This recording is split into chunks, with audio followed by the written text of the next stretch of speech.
Здравствуйте, уважаемые телезрители. 4 апреля 2025 года исполняется 100 лет со дня рождения видного государственного деятеля Гаврила Иосифовича Чиряева. Гость нашей сегодняшней студии – дочь Гаврила Иосифовича Наталья Гавриловна Чиряева. Здравствуйте, Наталья. Здравствуйте, здравствуйте, Павел Но Иванович. прежде всего мы вас благодарим за то, что приняли наше предложение принять участие в нашей передаче.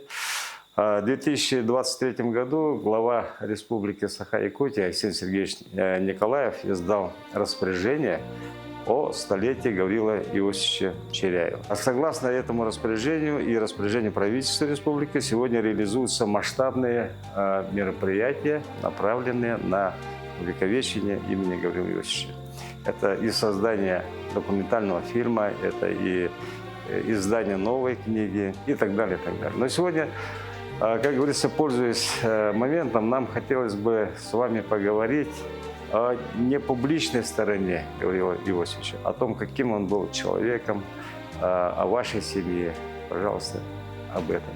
Его молодые годы, его юность выпали на очень суровое время, когда, прямо вот окончив школу, он стал работать учителем в своей же школе, причем учителем военного дела и физики. И вот я так иногда размышляла, как это так получилось, что вот скромный парень, он не выделялся ничем среди одноклассников, он стал, значит, вот таким руководителем, и вот что к этому привело. Да? Ну вот сам папа в своих воспоминаниях писал, что в свое время большую роль сыграло то, что его отец был человеком, который много общался с людьми, проходящими через Вилюйский район, и другие люди, которые постоянно были, причем они останавливались у них в доме, потому что отец знал русский язык, как говорили, что вот они шли прежде всего через их дом. Он, видимо, был как-то в центре общественной жизни, и вот это тоже было таким моментом, за которым юный Гаврил наблюдал. Отца не стало в 1940 году, и в 15 лет Ганя стал единственным мужчиной в семье, ответственным за мать и за сестру. И в 1943 году весь Вилюйск провожал молодежь, которая повзрослела, которым исполнилось 18 лет, провожал на теплоходе в Якутск. Они прибыли в Якутск, а затем они узнали, что их направляют на Восточный фронт. И на Восточном фронте они были вот весь период до конца войны, и даже более того, что их оставили там до 50-го года. И вот его воспоминания о войне в тех же самых скромных таких записках он вспоминает, как это люди, которые находились на Восточном фронте, мужчины, хотели попасть на Западный фронт, но у них выбора не было, они были на Востоке. Они несколько раз перемещались из одного города в другой и закончил свой такой армейский путь в Чите, в штабе Забайкальского военного округа, где он работал и занимался кадровой службой как человек грамотный, как человек организованный.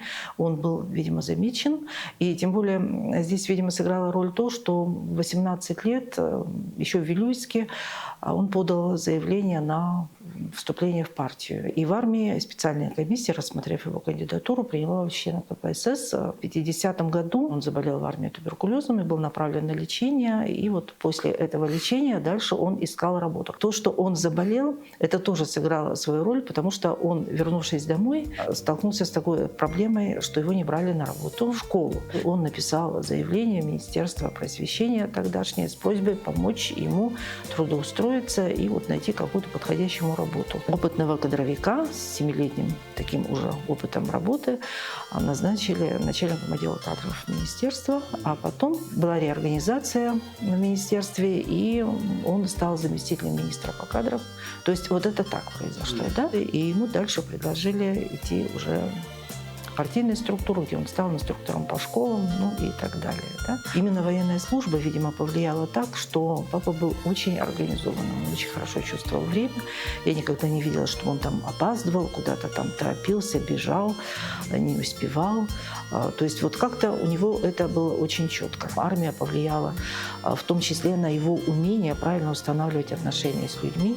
То есть он четко по-военному разговаривал. И вот когда он вечером приходил домой, то вечером начинались разговоры с Москвой, потому что после обеденное время начиналось у них с 8 вечера, и где-то с 8:30 вечера велись активные переговоры с Москвой. И вот как бы мы немножко слышали, как там, да, велись громкие переговоры. И я тогда уже в детские годы, мне было 8 лет, когда он стал первым секретарем, в детские годы уже усвоила то, что вот как нужно разговаривать с людьми четко, конкретно. Нельзя было терять время, нужно было сразу сообщать, что какая проблема здесь есть на месте. И вот то, что он имел такой армейский опыт, к нему очень хорошо относились тогдашние военачальники. Я вот нашла дома такую открытку «Поздравление с Днем Победы», личной рукой подписано министром обороны Гречко. Ну и потом еще вот, что касается армии, если так посмотреть, то папа всегда очень любил праздник День Победы. Он старался быть здесь.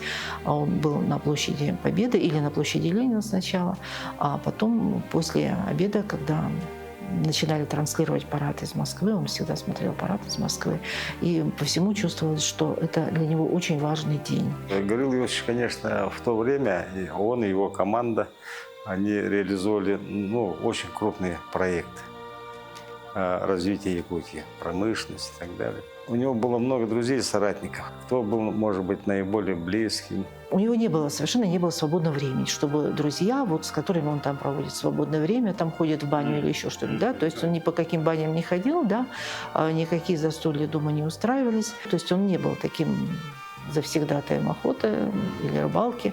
Это были такие редкие случаи. На работе он вот просто так не дружил, что с кем-то он там пьет чай, это, скажем, мой круг, а другие люди, скажем, это не наши люди, да, то есть все были для него равны, то есть все люди, которые с ним работали, это были люди дела.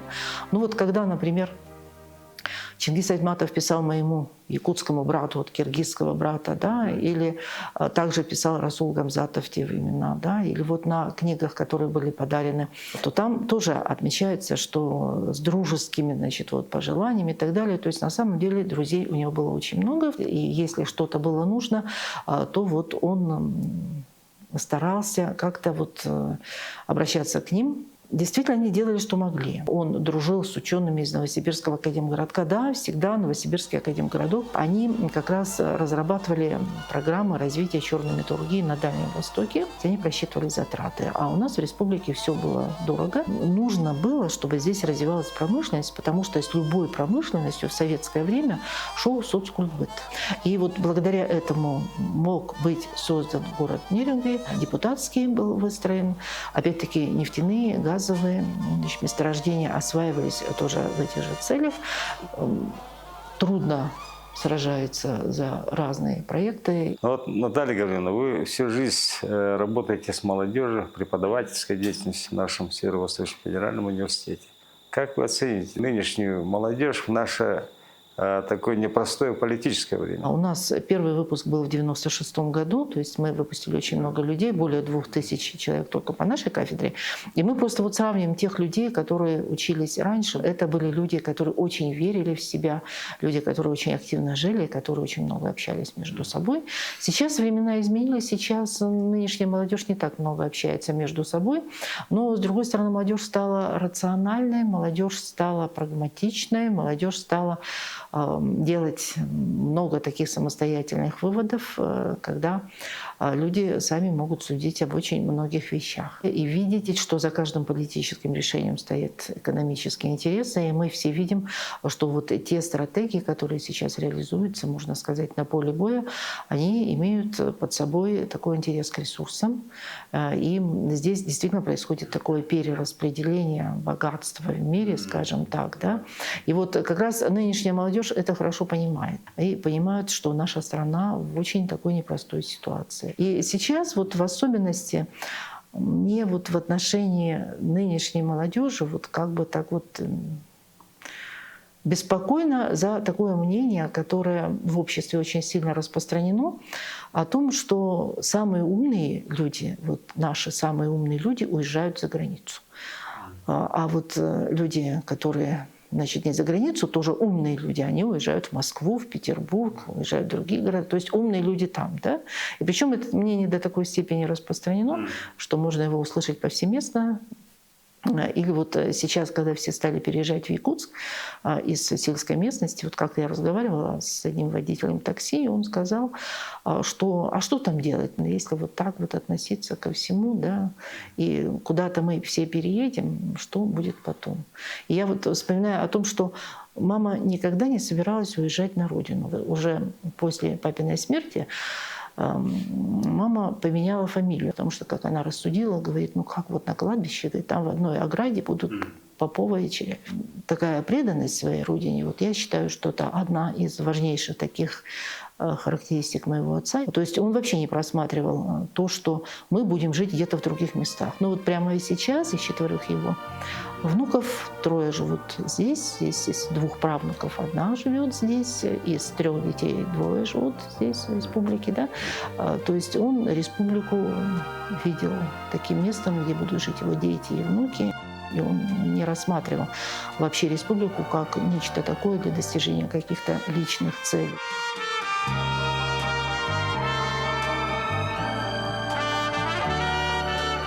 Огромное спасибо за ваш интересный такой рассказ. Вот. Мы желаем вам крепкого здоровья, дальнейших успехов в вашей благородной миссии. Спасибо большое, Степан Иванович. И вам тоже успехов в вашей такой интересной работе.